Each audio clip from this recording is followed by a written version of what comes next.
Coach Taka, mamanduhan na ang Akari. Mitch Morente nagpaalam na sa PLDT. Pero bagayan, kaviyad sa kalimutan mag-subscribe, tick ng notification bell para update kayo dito sa ating channel. Tila isang kumpirmasyon na nga ang social media post ni former Ateneo star Mitch Morente ng kanyang paglisan sa current team nitong PLDT High Speed Hitters na gumulat sa mga fans ng team at sa kanyang mismong fans.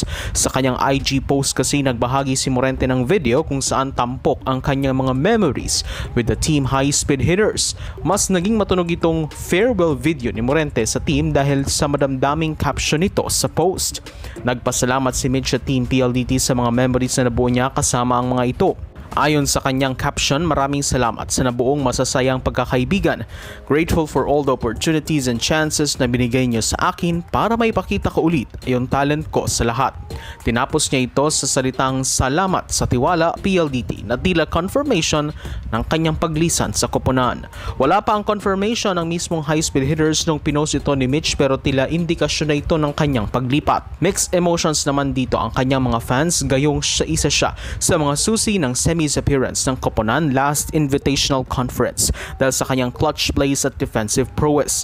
Ikinagulat nga ng mga fans na hindi siya nagamit last second All-Filipino Conference kung saan nakuha ni Erica Santos ang kanyang pwesto. Maaring ito ang major factor ng kanyang paglisan ngayon sa High Speed Hitters. Wala pang next stop si Mitch pero for sure di ito mawawala ng team sa PVL given the talent that she has.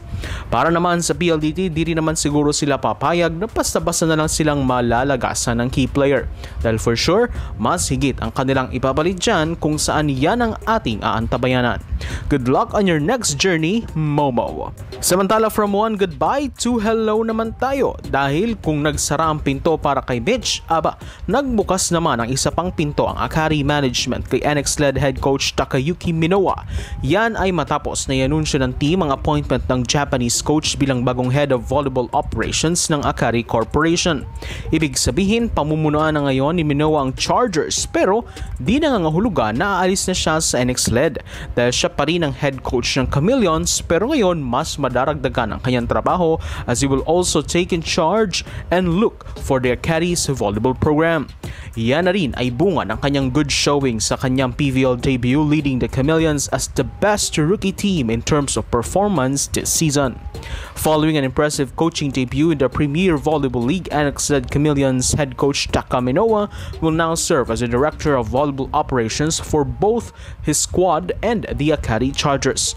Coach Minowa will oversee the volleyball program of the sister teams starting the next PVL season, but he will continue as the chief tactician of the Chameleons. Yan ang pahayag ng management ng koponan. Matapos nga ang resignation ni Coach Jorge De Brito sa Chargers, si Minowa ang maugong na papalit sa posisyon nito. Pero di ata yan ang nasa isip ng management dahil mas mataas na posisyon pala ang ibibigay sa kanya na wala sa sidelines ng team. Sa ngayon, bakante pa rin ang head coaching post ng Akari pero nalalapit na rin umano itong ianunsyo, gayon din ang ilang pagbabago sa coaching staff ng parehong Chargers at Chameleons. Dahil dyan, dagdag ang pangalan ni Coach Minowa sa lumulubong foreign coaches na tumutulong sa pagpapalakas ng PVL teams at sister companies. After Coach Tai Bundit for Ribisco Management's Creamline and Chocomucho and Coach Suzuki for the Strong Group Management. So, for support this channel, please subscribe, notification bell to be updated on my coming videos.